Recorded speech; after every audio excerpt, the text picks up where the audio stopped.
One of the best ways I find to overcome addiction of any kind is to learn how to make a sacrifice. Now, how do you learn how to make a sacrifice, you might ask? Learn how to truly see the gain in what you have and not the loss of what is no longer there.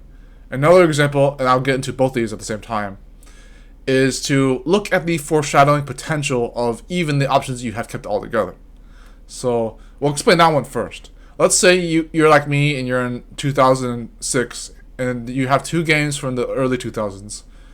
One of them is Pac-Man World 3. Now, you know I made the Pac-Man World 3 edits in my videos lately, and I keep mentioning that game over and over and over on this channel. The other game is my brother's, for this sake. I'm not going to tease him too much about this or even call him out, but this is my decision anyways. Super Smash Brothers Melee.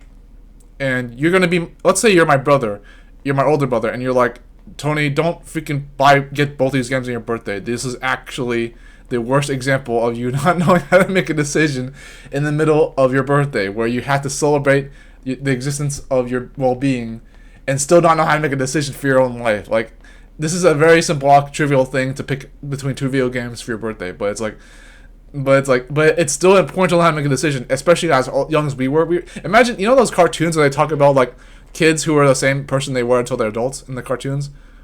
Jump skip the 20s or teen years, whatever. That's funny. But they always skip the 20s. And you're the same person the whole time. That's basically how I feel at that moment. It's like, me and my brother are basically the same person the whole entire time. But we obviously changed, but what I'm trying to say is that what my brother's telling me is staying the test of time, whether we're kids or adults. And his life lesson in making a decision, even if it sucks, is still rings true. I had to either pick between Pac-Man World 3 and Super Smash Bros. Melee. In the long run, you may have guessed it, I didn't, because I picked both of them. And he was mad. He was like, dude, you're gonna rue the day, man. You're gonna not so much regret this, but it's gonna weigh heavy on you if you don't learn this lesson sooner or later. And it's like, and he was right, because he was like, and it sucks either way. Both these decisions suck. Choosing one, choosing two, choosing one and two like I did, or choosing neither, which could have been the worst pick scenario at that point. But say that you did pick two options or more of the same thing. See the potential foreshadowing, the foreshadowing potential of what it means to have all your options chosen at the same time.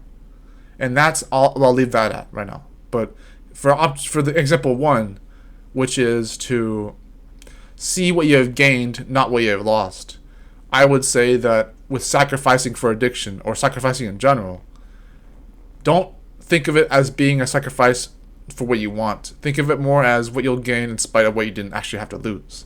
People who assume that about addiction and sacrifice, they're thinking, oh man, I have to lose all this stuff just to get this good thing, and there's this one thing that I may or may not prioritize over that or weigh in over that.